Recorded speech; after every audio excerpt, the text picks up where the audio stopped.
All right, guys, today we've got this 225 Yamaha SHO that we're going to be doing a water pump on. We've already done all the other service stuff on it, but getting down to the water pumps. So starting off, we've got 6 bolts around the outside that we got to take off. And we'll go ahead and do that.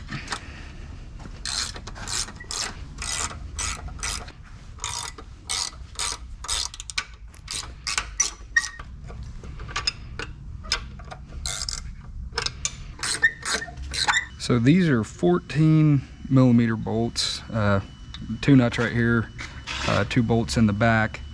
I like to leave this last bolt hanging right here, threaded in just a few threads. That way, when we're shaking it loose, it doesn't just drop and fall on the floor. Or on my foot. Or on the foot. You don't want it on the foot. So now that we've got all those off, we got to take our anode off here. So taking this anode off here, using a 8mm hex key right here.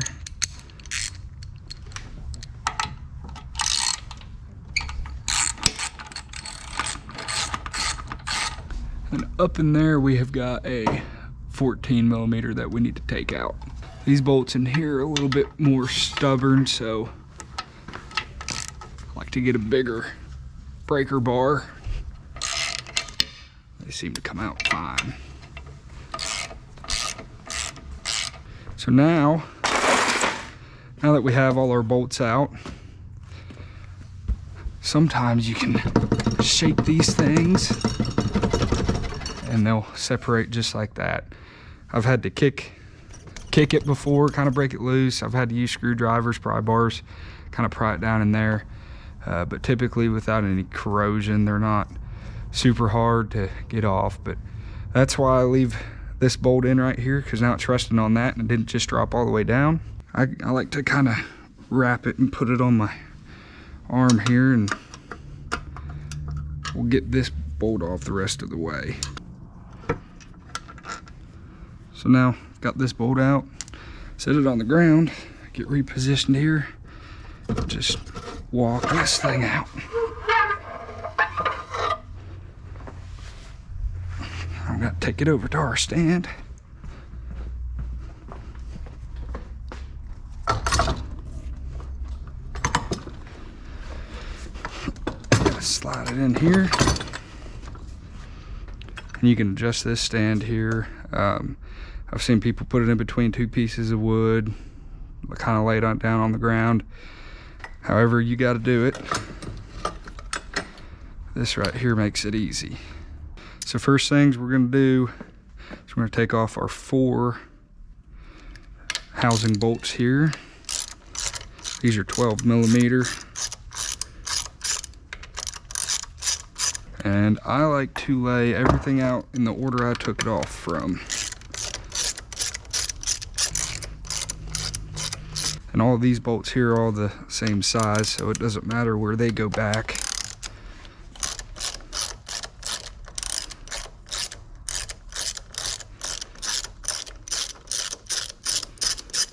So I've got my 4 housing bolts out. Kind of just shake this, rock it back and forth, pull up on it.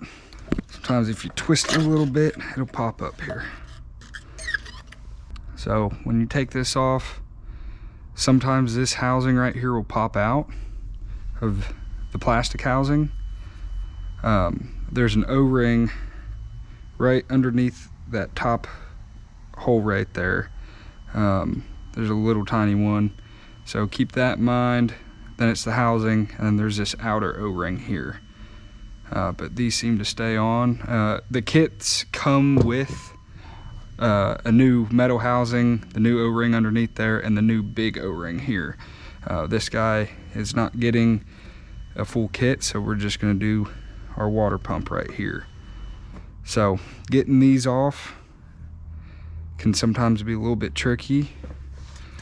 I like to use this silicone spray here, kind of spray it around up top, let it soak in for a minute.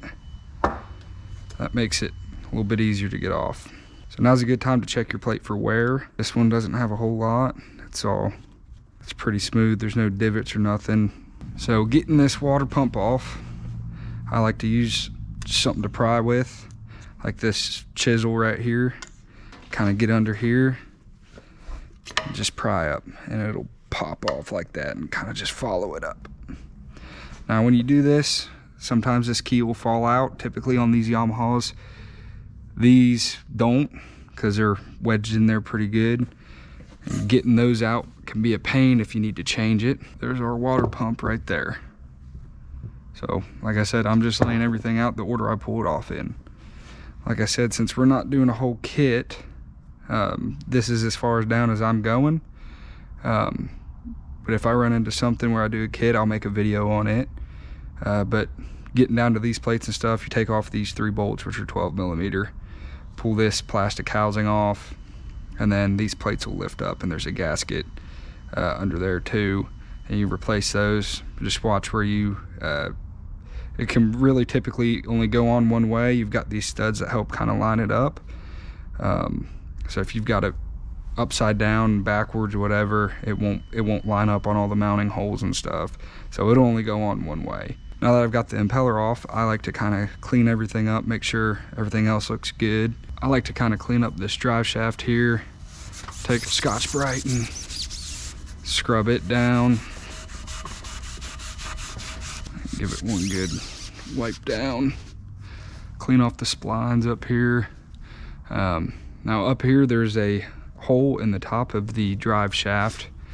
You want to make sure you don't get nothing in there. Grease, dirt, whatever. Make sure there's nothing in there. So here's the main reason you want to change your impeller. Here's the old one. You can see it's formed to the inside of that, so when it's new it sticks straight out, the fins do, and that keeps pressure on the outside of this housing. And as time goes by, these fins wear down and they lose their rigidity. Reversing our steps here, we got everything clean. I'm gonna kind of put a little bit of silicone on this. Now there's a keyway on Yamahas. It can only go on one way. For most Mercuries and stuff, they'll have the keyway on either side, so you can put it on either way. Yamaha, they do it one way. And I don't know if you can tell, but there's a little pop out right here that kind of looks like a key. So whenever you're pushing it down on there, you can follow and see where that keyway is right there. So that way you aren't kind of guessing where it's at, you can tell exactly where it's at. But we're gonna go ahead and put this on. It's gonna take a little bit of force. So I can follow my keyway guide right here. Here's my key. Push it down until it seats all the way down. And we're touching the bottom there. And you can spin this shaft, make sure, kind of hold this, make sure it's spinning with it. That way you know you've got it on there correctly.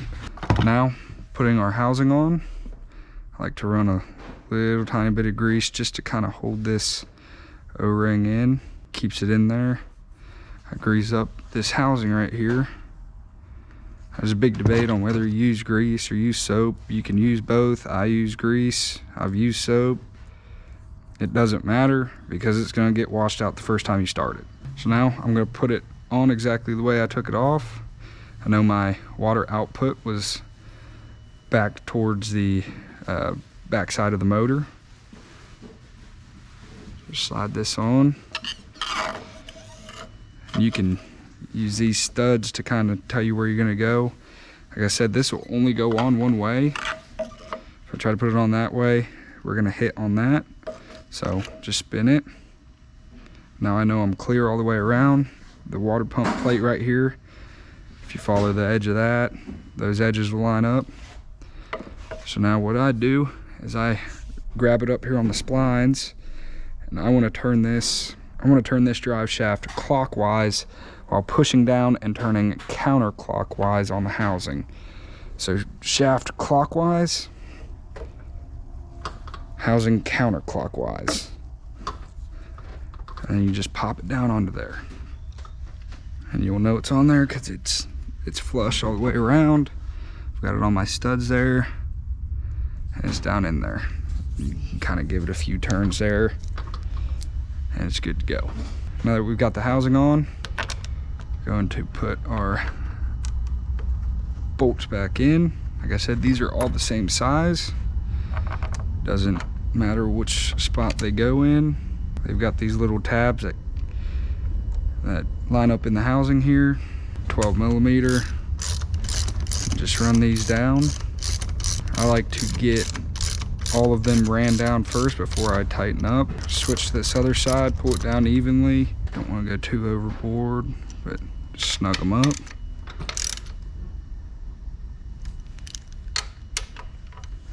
Kind of a crisscross pattern. Go around one more time, make sure I like it.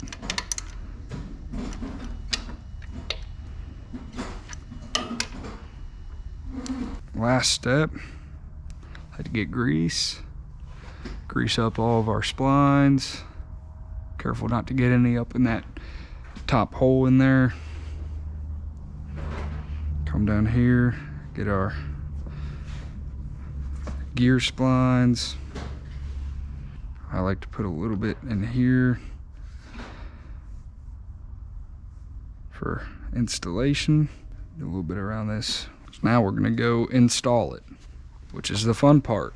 So, forgot to mention, when taking this off and putting it back on, make sure it's in neutral for this motor specifically.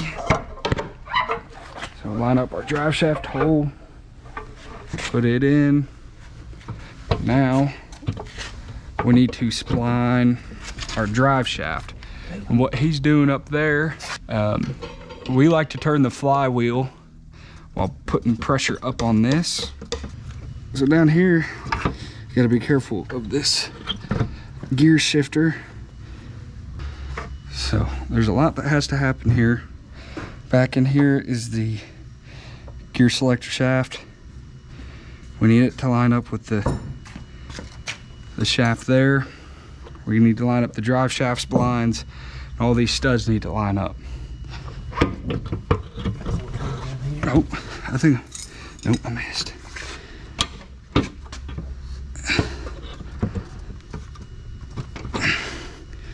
So, on there. So lined up the gear selector,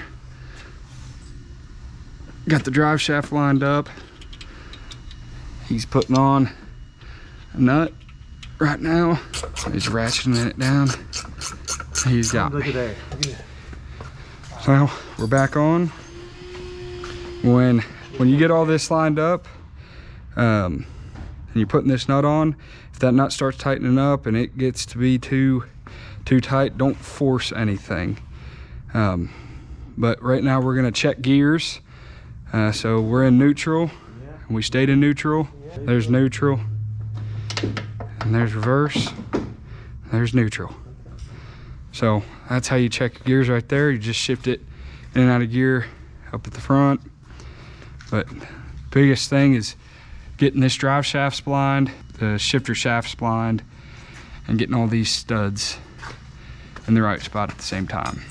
When we're doing the drive shaft, a lot of times, if it's not splined up, we'll drop it down, spin the drive shaft a little bit, see if it goes, or we come up here, hold pressure up on the lower unit, and spin the flywheel, and that way it'll spline up. Other than that, we're gonna put these 6 bolts back in, put our bolt back up here in, put our anode on, put the prop back on, and we're gonna fire it up and test it, make sure it's pumping water.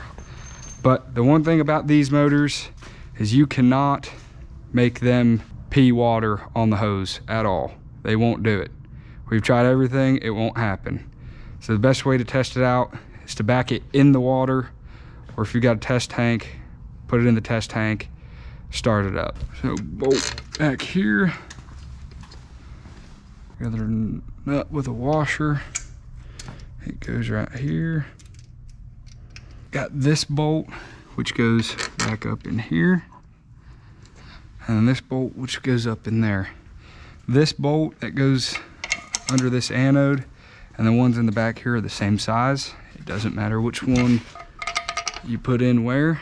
And our last two nuts here.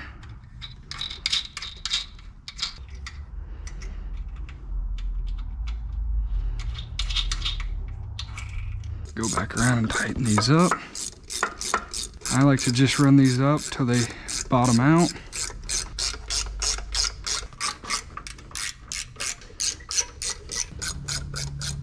I like to give them a good snug turn. And then lastly, got to put our anode back on. Before we do that, got our bolt back in here. Get it snug, good and tight. Take our 8mm hex key. This little lip back here faces towards the front.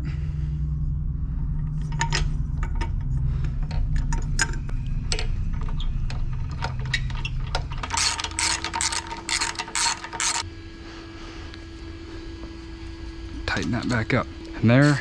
That's how you install a water pump on a 225 SHO. It's the same for the 250 and some of the other stuff on different Yamaha products like the 115, the 90s. It's a little bit different doing the water pump. They've got a few extra things in there. So if I run into one of those, I will do a video on that. Other than that, please let me know what you guys like to see and ask any questions in the comments, and I'll be glad to answer them.